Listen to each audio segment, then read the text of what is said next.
So good morning to you if you are in the Caribbean or the Americas. Good afternoon if you're in Europe and the Middle East. And good evening if you're watching us from the Asia Pacific region.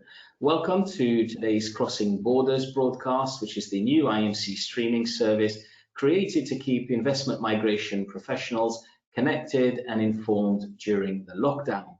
If you haven't seen one of these broadcasts before, don't worry, you can watch all of the previous programs on catch up through our YouTube channel, and don't forget to hit the subscribe button. Remember, in today's broadcast, you can ask questions in the widget, which is on the right of your screen, where you'll also find some useful handouts. There are over 100 viewers with us today.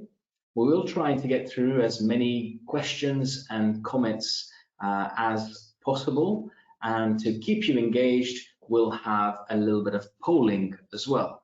So we're going to test out the polling, and you should be seeing a poll on your screens right now. And we'll give you 5 seconds to submit your answers.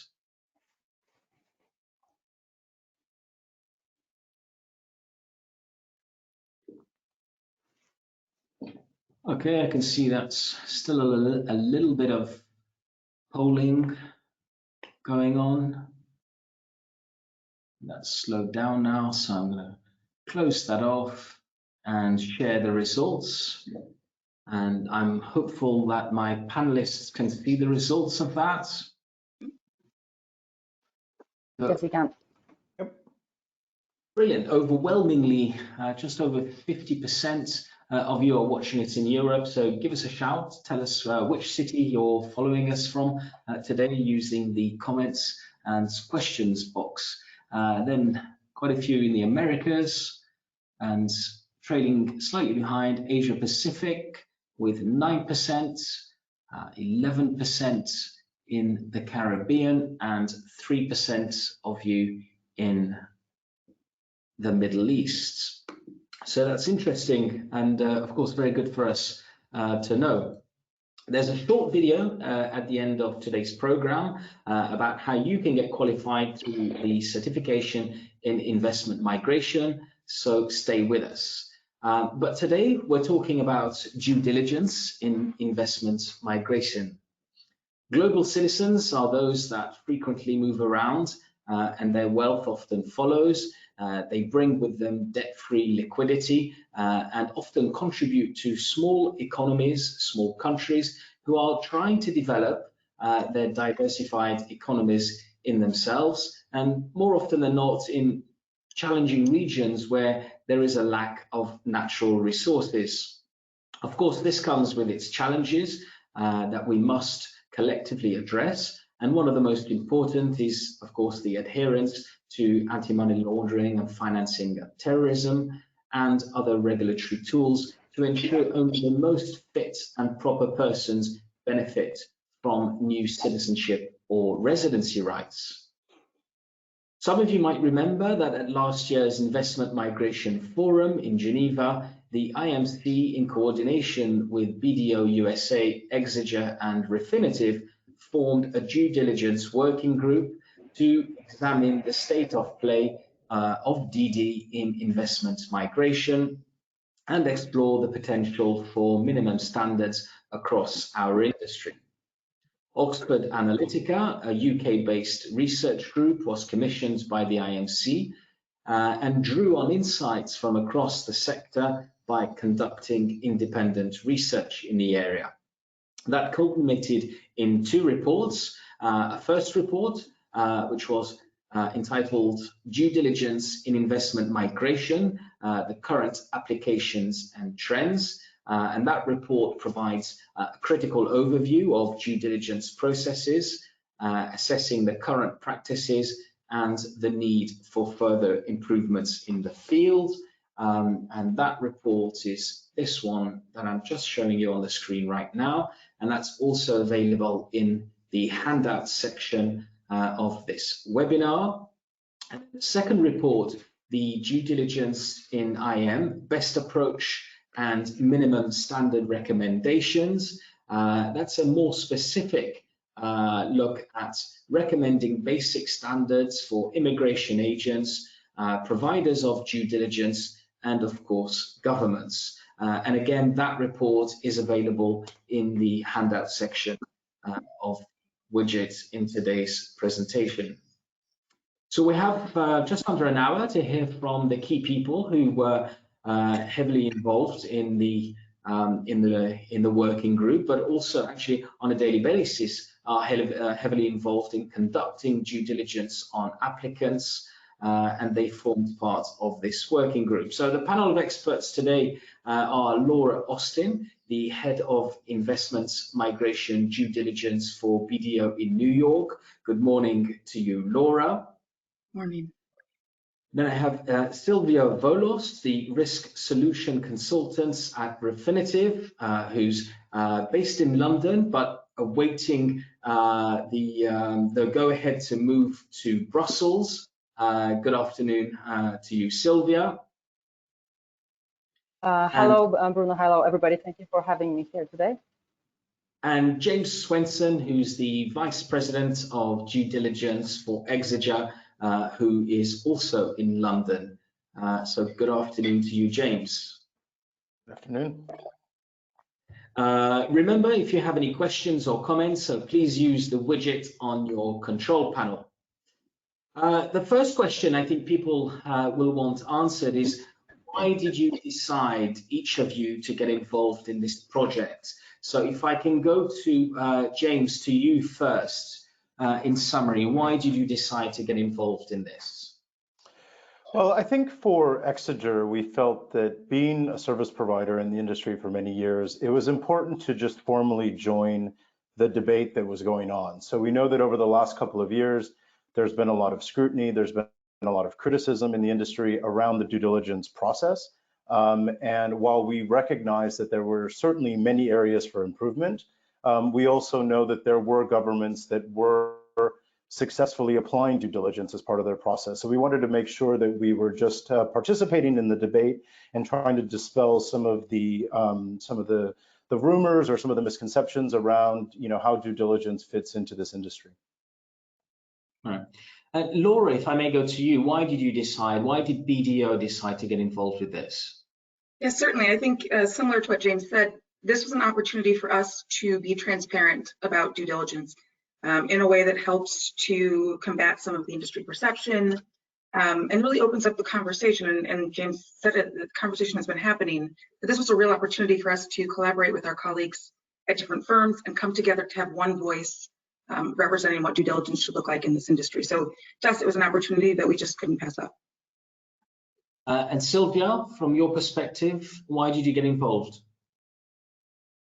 Yeah, so likewise, similarly to James and Laura, the same reasons, but on top of that, at the Refinitiv, we have a lot of experience on risk management programs and enhanced due diligence from different sectors and from different industries. So we thought that sharing that knowledge and experiences sort of collectively through a group for the investment migration industry would definitely benefit the stakeholders of the industry. All right, James, I want to go to you before we also look at questions that are coming in from the viewers. What, in your perspective, did the research show about the current state of play of due diligence in the industry, please? Yeah, so it's really the first report that outlines kind of our assessment of where the industry is today in terms of due diligence, compliance, and governance. And I think one of the interesting things about the report, and probably one of the first studies, and certainly one of the first publications that I've seen around due diligence and investment migration, is that we really start to break out who are the main players in this space, right? And what are the roles and responsibilities for each of those? So I think previously when we talked about due diligence and investment migration, the assumption was that all of that responsibility fell onto governments. But in these reports, we really start to outline what are the role of agents, what are the roles of governments, what are the roles of third-party due diligence providers, like the ones that Laura, Sylwia, and myself represent, and really starting to look at each of those components individually to understand A, where we are today, and B, what are some of the recommendations that we want to look at. So it's important to keep that in mind as we go through some of the recommendations, that some of them are sort of geared and aimed at different stages of the process and also different actors. But I think in terms of where we are today, I think the reports, concluded with a resounding consensus that due diligence is a critical component to safeguarding this industry. And that probably sounds very obvious to a lot of people, and in many ways it is. But I think a couple of years ago, we were debating whether or not due diligence fit into the process. So I think now, and I hope amongst our viewers, there is a consensus that due diligence is critical. Now, when we looked more individually at kind of, what are some governments doing, what are some agents doing, is where we started to see a little bit of disparity amongst, how organizations define due diligence, at what point in the process do they start to implement it, and I think what's more critical as well is what do the various components and various organizations do with the information that comes out of that due diligence process? Is it adequately being used to make informed decisions around whether or not applicants should be accepted to some of these programs? I would say that one of the issues that we also identified, which I think has been an issue for many years, is that there's generally still a lack of transparency amongst the process. And a lot of the research for this report was actually conducted through interviews, and there were still many representatives of both agents and governments that weren't willing to talk about their due diligence process or what they do. We can assume, perhaps incorrectly, that there's some element of due diligence that goes into their workflows, but it's very difficult to assess exactly what that looks like, whether or not it's starting to fit into certain standards, when there isn't a whole lot of transparency around governance processes and compliance operations. So I think that's something that that definitely came through the reports. We were able to gather information that was important to our assessment, but it still came from a rather select group of governments and agents that wanted to openly talk about their due diligence process. So I think we still need to look at things like transparency and how outsiders from the industry can view some of the processes that exist before we can really start to talk about more standardization or more even application of due diligence. All right, I just wanted to get a feeling of what your thoughts were as well, to both Sylwia and Laura. Starting with you, Sylwia, first. What are your thoughts on this question in terms of what did the research show for you as a firm, as a professional working in this space? Thanks. I mean, similar observations to what James shared. The research showed few things that we were already aware of, but also quite a few small surprises, like, for instance, the fact that not all those actors in the sector who we reach out to comment or to share the experiences were willing to comment on those. So to me, that was the surprising bit, because we have been advocating for quite a few years now for the increased transparency in the sector, and it definitely is needed.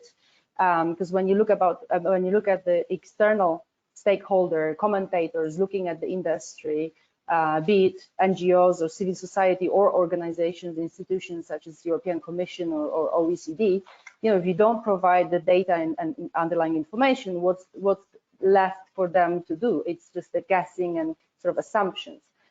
So to me, the fact that only selected representatives joined the work and joined the interviews was the surprising bit. However, similarly, what James mentioned, to just sort of support the statement, there are some players in the sector that already adhere to very high standards of risk management process. So not only due diligence process, but the whole risk management process, and that was the sort of positive bit of the research that came out of it. And I would hope that our work and the sort of the work that we're doing now, advertising those, discussing those recommendations and standards, will actually help to close the gap between those players, the government and the agents that are already following sound processes in terms of risk management, with those that are still lacking behind. All right. Thanks for that. Laura, I want to get your perspective on this as well, because I think what's very interesting and what often comes out is there is this lack, or the perception that there is a lack of transparency in this industry, investment migration. But as Sylwia's pointed out, at the Brussels policymakers, it comes out in meetings. We tend to not be very good at reporting data and analytics on numbers. What's your perspective in this regard as a professional that's been traveling, and I know you've been going to the Caribbean for a number of years now, on their willingness to comment on facts, statistics, and release information about their programs? Is that also an observation that you've made whilst being part of the working group here? Yes, certainly. I think we did see in the way Sylwia and James said, we did see in the research that there was a hesitancy to participate in the interviews and the research that we did. And I do think, experience with the different programs in the Caribbean, there isn't a lot of information sharing at this point. And I think previously, there have been attempts at, a council that brings those programs together. But I do think there's a level of competition that exists with the Caribbean programs. There's a number of reasons why they aren't quite as transparent. But I think, the most important thing here is that all hands need to be into this, and they need to be agreeing that this is extremely important for the industry. It's something that needs to start to open up. But certainly there has been a hesitancy. And I think even in our research, it was a little shocking for all of us to see that there wasn't, nobody was jumping with their hands up to participate and tell us what they do and how much they go. And we know from experience working with these governments that they do a significant amount of due diligence. But to see that there was just a lack of a desire to participate in this was a little shocking, I think, at the time. But we did come up with some very good results based on who was participating. So yeah, I think from our perspective also, it's that there hasn't been that coordinated effort in the past to collate this data. So you have some internal reporting that's going on within governments, but they're not actually ready to, properly communicate that. So I think it's a question of structurally, are they prepared for that? I think at the time when we started this research, they weren't.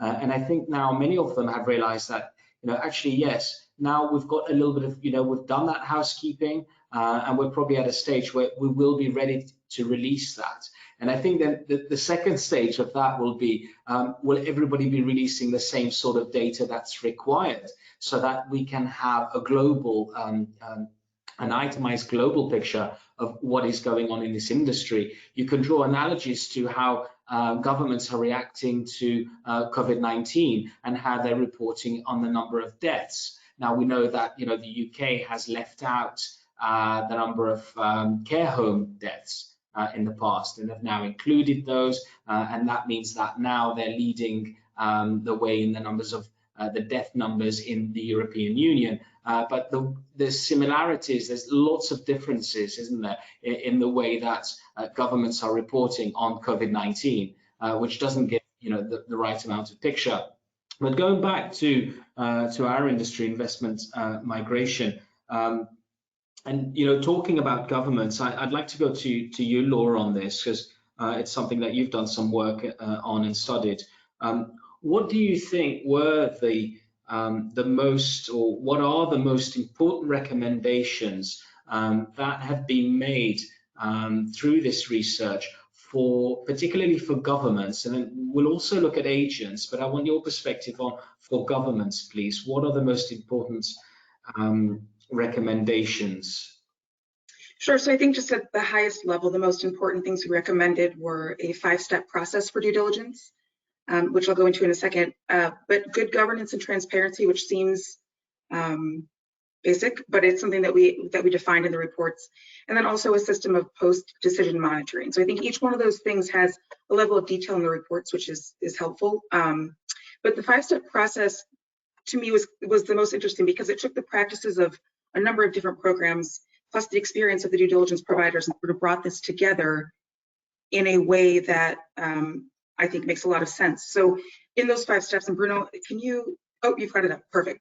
Just slide up, because it is interesting to bring up on the screen for the viewers to see that. So maybe you can talk us through those. Certainly, yeah. So you can see here, and this came directly from the reports, but you can see the 5 steps, which don't necessarily have to run completely separate. They could be simultaneous. But you can see the tools too that we can reasonably expect on a minimum standard, the tools and the sources for the type of information for that step. So in the first step, which is very similar to what we recommend for agents, is the know your customer step. And really here what we're asking is that the governments verify the identity of the applicant, do things like conduct database searches of global watch lists, sanctions, PEP, verify the source of funds and wealth to the point that they can through public records, and then just conduct a qualitative assessment of the reported reasons for applying. And really the expectation is that it's collected through public sources. And this kind of constitutes a KYC, know your client, a step that is really a good place to begin for the governments. Moving on to the legal clearance step, and you can see that this is done through law enforcement agencies and sources, and this can be kicked off at the same time that step 1 is. But this is really where the governments should be obtaining clearance from police authorities through checks of databases and law enforcement and sources to ensure that the applicants have no outstanding warrants or criminal proceedings against them. So it's another factor or level of risk that they're trying to clear here. Step 3 is accuracy and completeness, and this really has 2 sub-steps. The first being an assessment of the application for completeness and accuracy, and really this is the point where you would review the file, look for red flags or anomalies, things that would add to a risk level for the applicant. And then the second is information sharing between government intelligence agencies. And this is really a step that's used to confirm information about the applicant, ascertain if they or their close affiliates are subject to assessments by intelligence agencies, and then also would include if there's visa rejections or rejections from another CBI or RBI program. So those 2 together come up to be the accuracy and completeness step. The 4th step of the process would be coherence, and that's really just a word for the commissioning of third-party providers for due diligence. And the reports contain a good amount of guidance on what the provider should be doing using on-the-ground sources, legal and official references, doing this all through an informed lens. And there's a lot of guidance in the report about the due diligence providers, but I think the best guidance here is to use reputable and experienced providers in this step. And then the 5th, which is something that is happening all throughout the process, but culminates with a risk assessment, is really, the recommendation is that throughout the process, all areas of risk have been flagged. And then by step 5, the governments can then go in and make an informed risk assessment.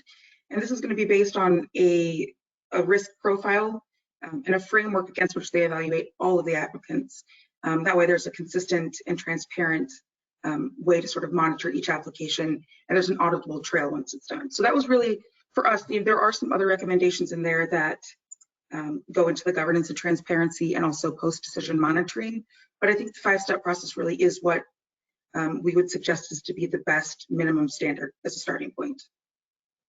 All right. Look, we had a question coming in. I'm going to interpret this slightly differently and link it to this slide, but I also want to bring in Sylwia and James on this.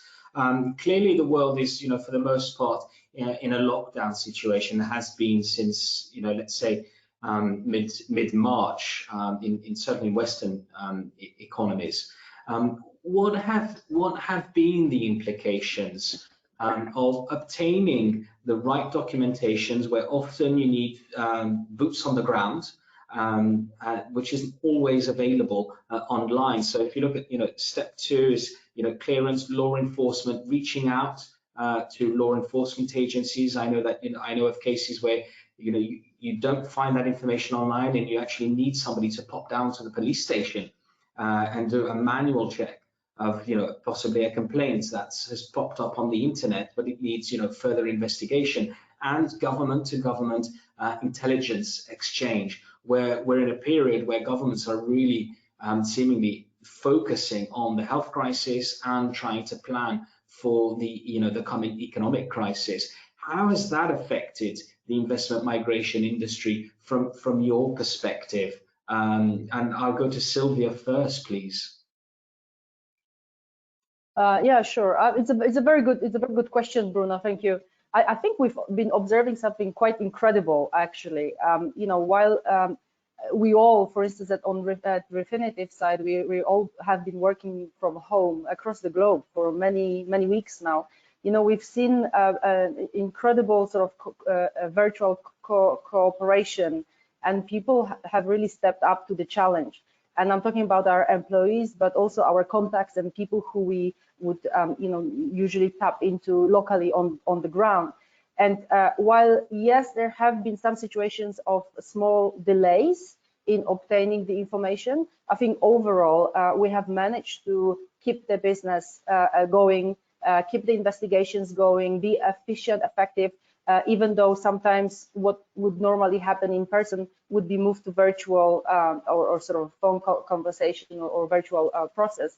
So I think from my perspective and observing, albeit small delays in some situations, in some locations, you know, we've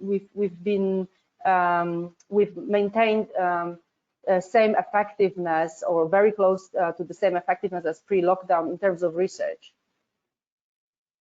James, what's been your experience with this?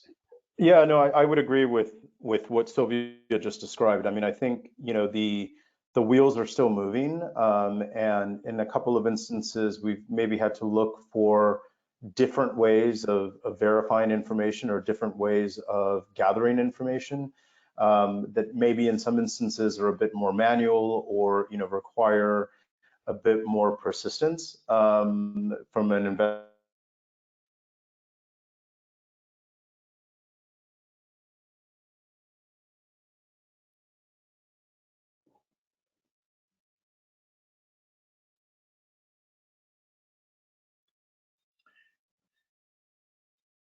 James, we seem to have lost you.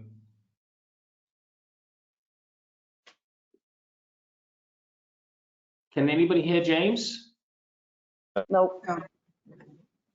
Yeah, I think we lost you for a moment there, James, but not to worry, we'll go back to that. I want to move on to one of the polls, because we're talking about KYC here, of course, and you know, the first step. I want to launch a poll to the audience. I'm going to do that right away. So we'll take a few seconds to answer that. We're asking, as an agent, what KYC check do you currently perform?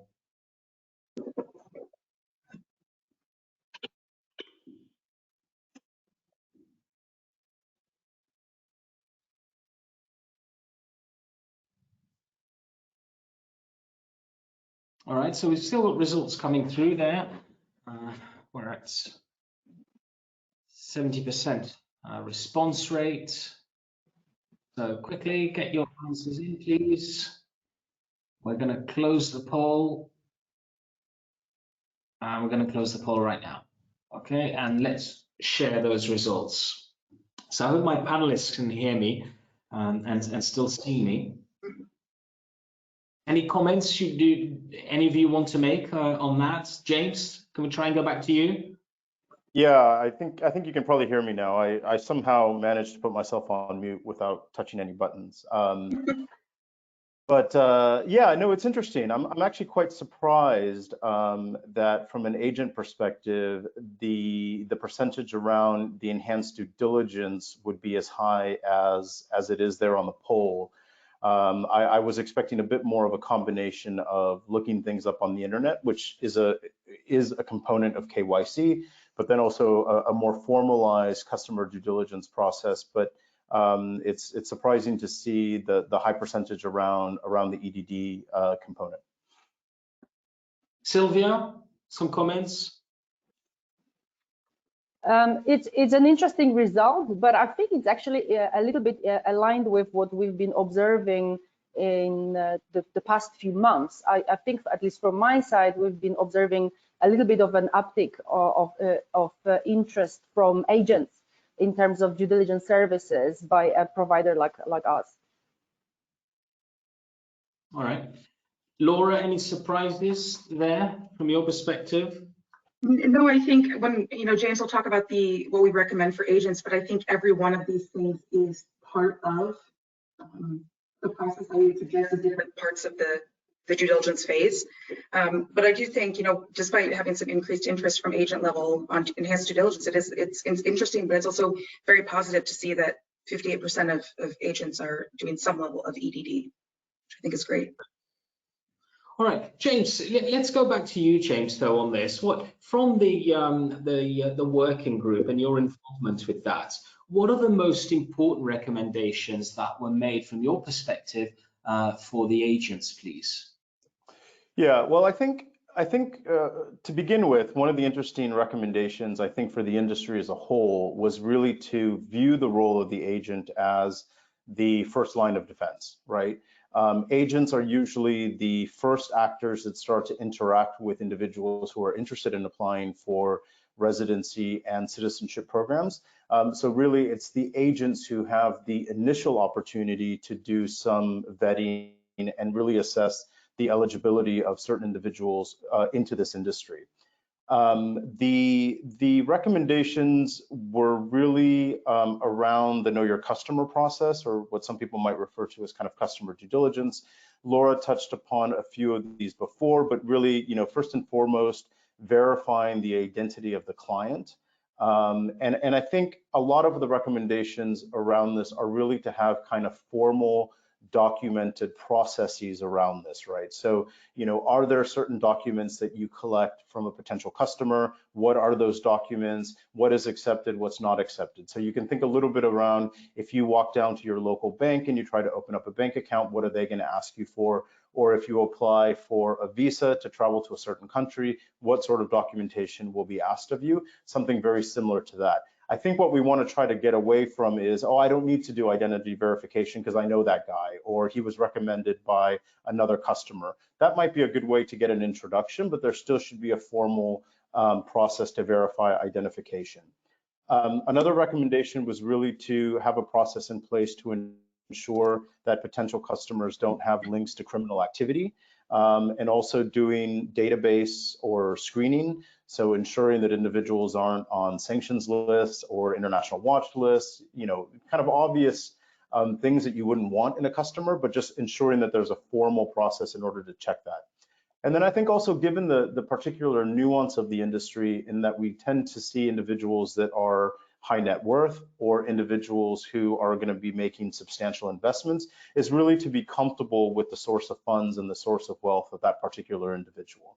And what we mean by that is, you know, you don't want to be dealing with an individual whose money was derived from criminal activity, or an individual whose wealth was derived from, you know, some sort of illegal activity, or an individual that you just don't know, right? I think part of our recommendation is that you need to know, and you need to have a process to check.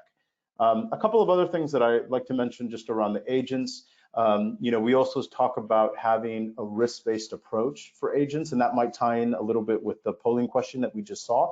So, you know, as an agent, you do your initial KYC, you identify that an individual maybe, you know, is politically exposed, comes from a high-risk industry, comes from a country known for bribery and corruption. You know, you may want to view that potential customer as being higher risk than someone else, and then being able to apply levels of due diligence that are proportionate to that risk. And then finally, as Laura mentioned as well, with governments, you know, some concept of monitoring the relationship with your customer. So if you onboard somebody today and you conduct KYC and you're comfortable with that customer, but for whatever reason you don't submit the application to a citizenship program for another 6 months, it's just ensuring that you have a process to make sure that that individual's risk profile didn't change during that period of time. And that could be refreshing KYC records. It could be having some automated solution that maybe screens that individual's names against various watch lists. There are different ways of doing this, but the idea is that, you know, due diligence should be dynamic, and you should be looking at the risk profile not only when you onboard the individual, but before you accept any funds from that particular person, and then also before you submit an application on their behalf. All right, okay. Thanks. I want to move to some of the questions. We've got a lot of questions and comments to come through here. We've got a viewer from Pakistan, Hassan. He asks, I find it quite hard, especially being based in Pakistan, to find the right firms for Pakistani citizens who can process efficiently applications. So let's go to Laura. What's your experience of working with Pakistan?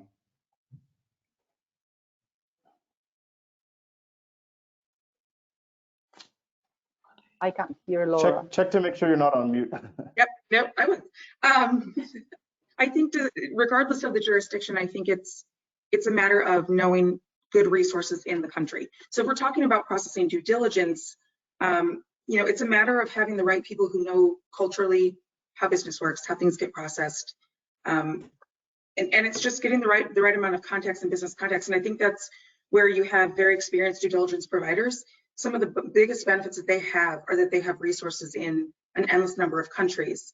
So you can really ensure that you're getting the right amount of information, the right amount of knowledge, the right speed. But it comes with having the right resources in those countries, and that's really what we benefit. All right, and a follow-up question on that is, can you please go deeper on the subject of criminal activity? For example, an activity considered criminal in one country might not be considered criminal in the CBI country. How do you proceed here? Sylwia, can I go to you with that? Sure, I can try. I think that when you look at the criminal, sort of the definition of criminal offense, and when you look at the definition of predicate offense, which is a key term in anti-money laundering and compliance world, the definitions are really set up at the level of Financial Action Task Force. And I think there's quite actually a good clarity of what predicate offense and criminal activity constitutes for the purpose of anti-money laundering. And so that needs to be analyzed as sort of categorized as criminal activity. But I think in the context of CBI, in the context of applying for a status of citizenship, which is a status of privilege, should be considered as a status of privilege as well. We have to be aware that the government are not only looking at past criminal activity or links to organized crime and very serious issues, but you're also looking at the reputation and the general reputation of the candidate. And a lot of governments who operate citizenship or residency by investment programs are taking it really seriously. They are responsible for the integrity of the program. They are ultimately responsible for who receives the citizenship or residency of their country in exchange of investment. And many of them will look at the reputational risk associated with a given candidate as seriously as any track record linking that individual to a criminal activity. All right. A different question, so moving on slightly here, and conscious of the time, do you expect to see a long-term effect of lockdown on requirements for due diligence from, for example, governments? So let's go to James on that. Do you want me to repeat that, or did you get the question, James? No, I think I got the gist of the question. Okay. I mean, look, I think at the end of the day, when we're talking about due diligence, it is around doing the most in-depth research as possible. So, and we actually see this quite a bit as well with data privacy legislation in a lot of jurisdictions. You may be able to access certain public records today that in a year's time are no longer considered to be publicly available. And the industry just needs to adapt, right? And, I wouldn't be surprised if we do start to see some long-term impact around lockdown if, certain government agencies that we would normally go to get information are no longer providing that service, or if we start to see delays in, let's say, for example, in a jurisdiction, a court will generally publish litigation records on a weekly basis, and all of a sudden they're doing it quarterly. I mean, I would imagine that we would start to see some impact on how we perform due diligence and on the availability of information. But I think the industry inevitably will adapt to those changes, right? And we'll find new ways of gathering that information, or we'll find ways of looking for alternative information that might help to have the same benefit. But at any given period of time, I think due diligence is quite dynamic, and it changes all the time. But the idea is still to, be able to do a comprehensive search on information that will help, our customers or whoever's doing the due diligence make an informed decision, and that they feel that they've made that decision by analyzing all the information that's available to them. So, I think we'll see some evolution of how due diligence is conducted based on that, but I think the overall concept of what we're trying to accomplish will remain the same. Yeah, and of course, what we're talking about here is also unified standards of a regulatory approach in terms of investment migration. Hence why we came out with these best practice minimum standards. I want to come to you, Sylwia, and ask you, what, in your opinion, are the benefits of unified standards for the due diligence industry? Whether they be internal or external stakeholders, please. Sure. I think there's actually a few benefits, but maybe I can focus on 3 key benefits in my view. I think the 3 key benefits really of having those unified standards presented together, through the work we've done last year, are really the clarity of roles and responsibilities within the sector, the fairness of each stakeholder, or creating or providing the level playing field, and also the transparency that we've already touched upon a little bit. So, talking about the clarity of roles and responsibilities in the industry, I actually allowed myself to pull out a picture because I wanted to draw an analogy or use a metaphor to illustrate why this is so extremely important in the sector or in the team.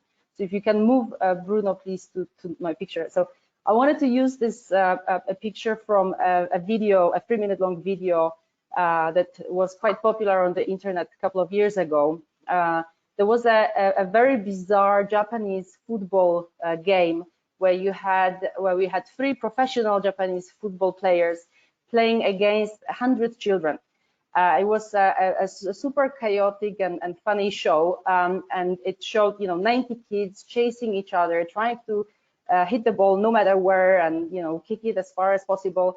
And those another 10 kids defending or trying to defend the goal, and those 3 professionals who actually looked like they paying attention not to hit anybody by kicking the ball harder. And what you saw is that those 3 professionals, despite this being so extremely outnumbered, they scored their first goal in 3 minutes, and obviously they won the game. And when you look at this video, you can Google it and watch it later, it will strike you that the clarity of roles within the team or within the game, the professionalism of all of the players, and being able to rely on everybody else following their role and doing what they are supposed to be doing is the key for the team to win. And if you take this picture to investment migration sector, and if you think about different sort of lines of defense that the agents, the governments, the due diligence providers have as the role in the sector against the common threat, and the common threat here would be obviously risk, be it financial crime risk, reputational risk, or security risk. As long as all the players understand what their role is and have the clarity of their role and act professionally, I think we can really win for the whole industry. And another benefit that I mentioned, apart from the clarity of roles and responsibilities, is really the fairness and creating the level playing field. And that can be applied also to different stakeholders, starting even from the applicants themselves.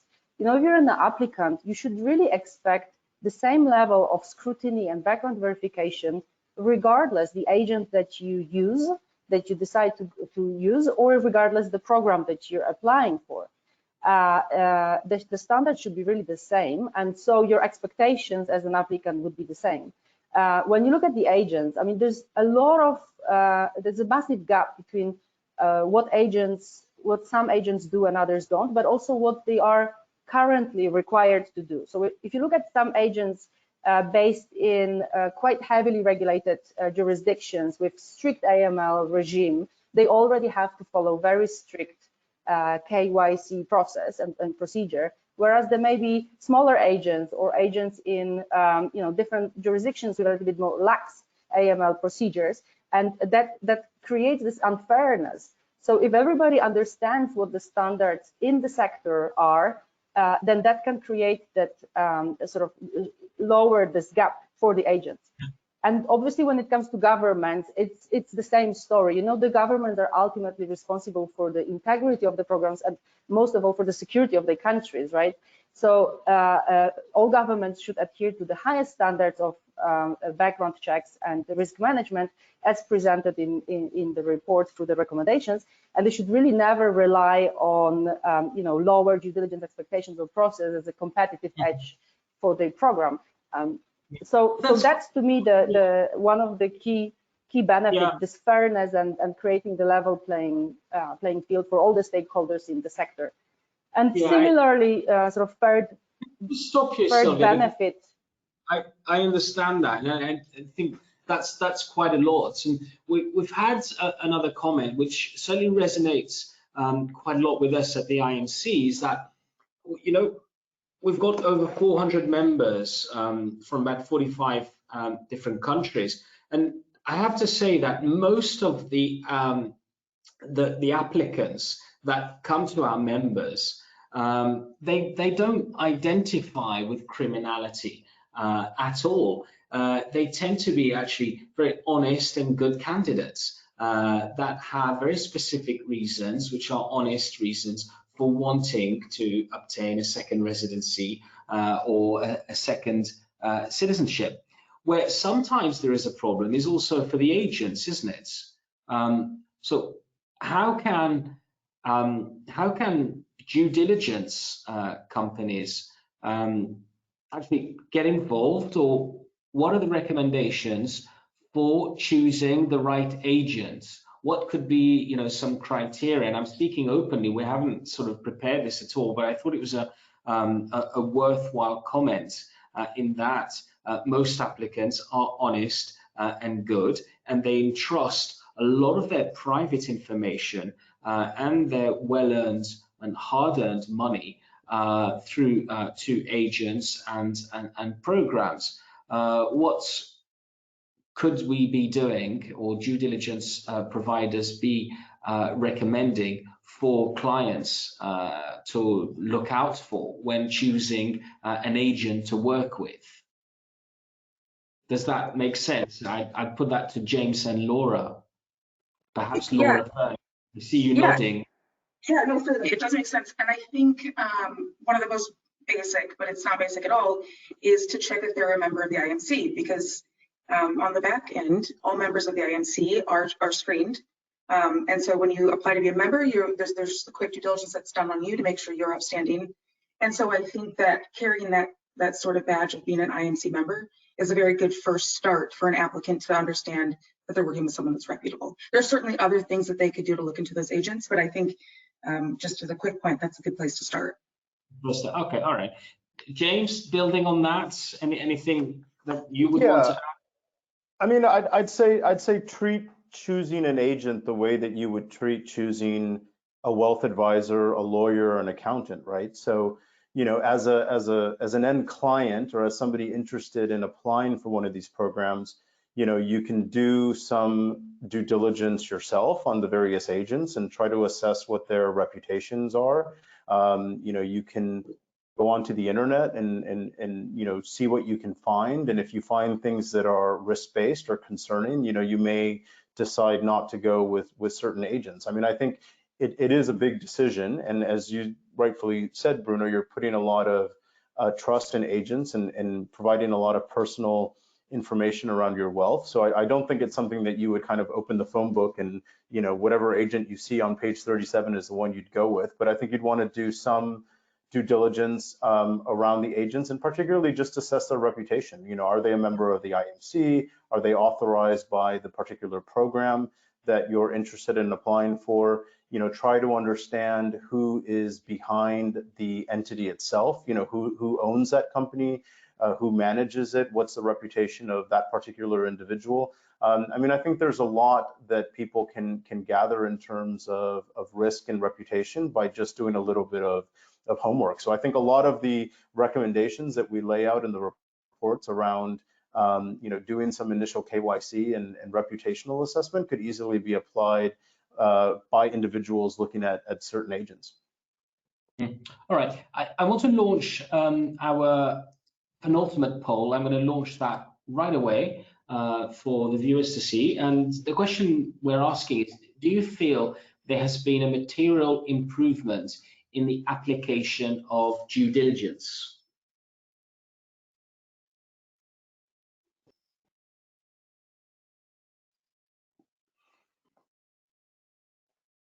So that's, we're collecting the responses, but 80% have voted now, 85, 90, 95. All right, still a few to come in, but I'm going to close that for the sake of time, and I'm going to share the results on the screen right away. So do you feel there has been a material improvement in the application of due diligence? Overwhelmingly, people think that there has been an improvement, and just under 33% feel it's about the same. Any comments on that, Laura?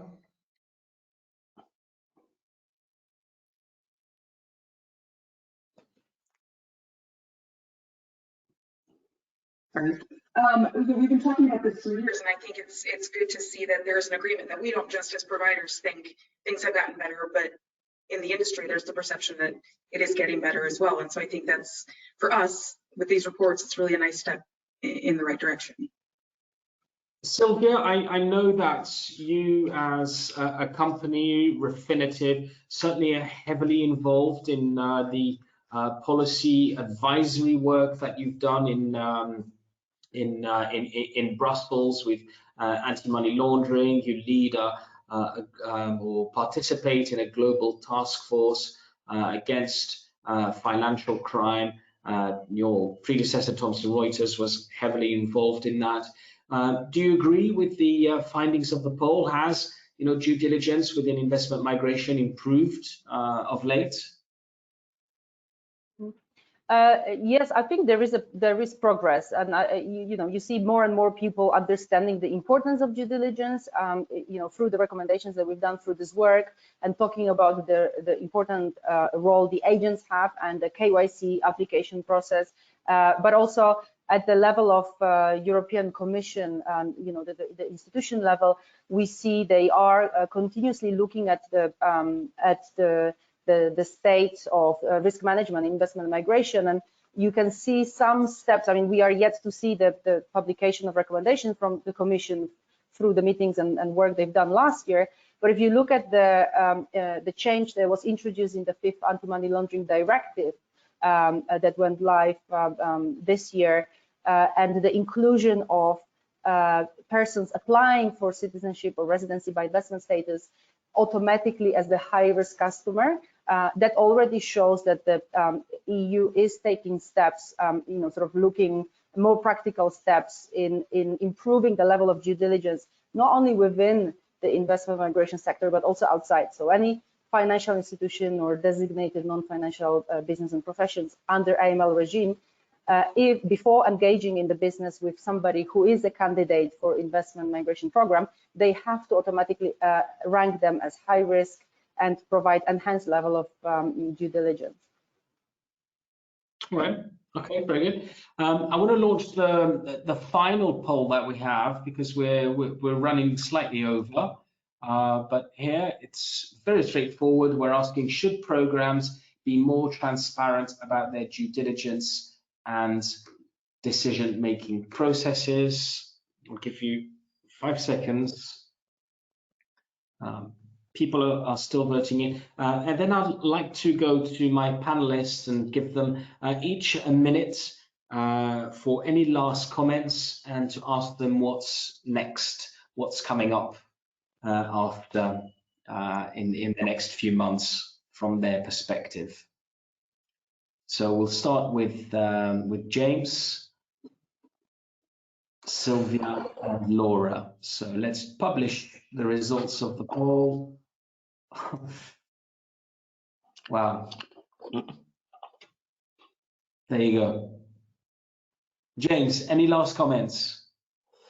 Excellent. Yeah, no, it's great to see the poll results, because I think this is ultimately one of the main recommendations that came out of our advocacy work. But look, I mean, I think what I'd like to see, I suppose, in the next couple of months is an application of this poll question, right? Which is, you know, we know that there is due diligence that a lot of programs are undertaking, but I do think that the program should be more transparent around the level of due diligence that they undertake, and should be more transparent around the governance in their decision-making process. It doesn't mean that they need to disclose a lot of confidential information about the program. It doesn't mean that they have to sort of, you know, give the secret recipe, but I think just to be more open and transparent around the level of due diligence it's undertaking, and then what a rejection or acceptance criteria may look like, would certainly give the public and other observers a bit more confident that those processes are actually taking place. So, you know, I think for programs to publish some information about the due diligence that they undertake would be useful. And I think to a point that Sylwia was making before, for people interested in these programs, I can only imagine that it would be a huge benefit also to understand exactly what that process looks like. And some people may choose, you know, not to apply to any program at all if they feel that, you know, the due diligence process is gonna unveil something that would, you know, result in rejection. So I think more transparency overall would really benefit all the players involved. Thank you. Sylwia, your final comments, please. So I think it's interesting time now, because we do see some businesses have slowed down a little bit, which I think is a fantastic opportunity for, especially for agents, but also for the governments with our sector, to take the time and review the processes that they have in place, identify any gaps there may be, and improve, right? And you know, the work that we've done last year, providing the recommendation is hopefully a very useful tool to perform that analysis, that gap analysis, and take a step towards improvement. But also, I have a feeling that many people, you know, having more time or spending more time at home in the lockdown, will actually also have had more reflection or opportunity to reflect on their future, their children's future. So I have a feeling, it's my personal feeling, that we may see actually an uptake in the interest from the applicants later on, you know, when the situation comes down for those programs. So again, you know, looking optimistically for the future, I appreciate that now we may start preparing for that. Laura, your final comments? Yes, certainly. I think very much in line with Sylwia and James, is that we're really looking for an increase in transparency. And the research that we undertook over the past year, I think it really forms the basis of what you know, we can use as an industry to sort of jumpstart our due diligence experience. But it would be nice next time we go and re-up this research, that we have more data, that we have more information, that there's been more that's been done in the time between the past report and the next. And so I hope that there is some levels of transparency, and like Sylwia said too, there's people that take this time and sort of look inward, evaluate their process, and really look to our reports as a tool for them to improve. Fantastic. Thank you so much. I know that we've gone over time. It's a testament to the engagement and to some of the questions. I hope I've tried to do my best in terms of moderating the questions and trying to triage through some of the more complex ones and simplify them a little bit. Thank you very much for joining us wherever you are in the world. I hope you enjoyed it and found it very interesting as much as I did. If you want to contact the speakers, you can find their information in the handout section, which is alongside the reports that we've been talking about today. If you're not a member of the IMC, then please visit our website for information on joining us and supporting our work. And of course, at the moment, we are publishing and keeping the industry up to date with daily updates on what is happening within investment migration during this lockdown period. We'll be back tomorrow, crossing borders at 2:30 Central European summertime. So until then, stay safe. I want to once again thank all my three speakers, James, Sylwia, and Laura.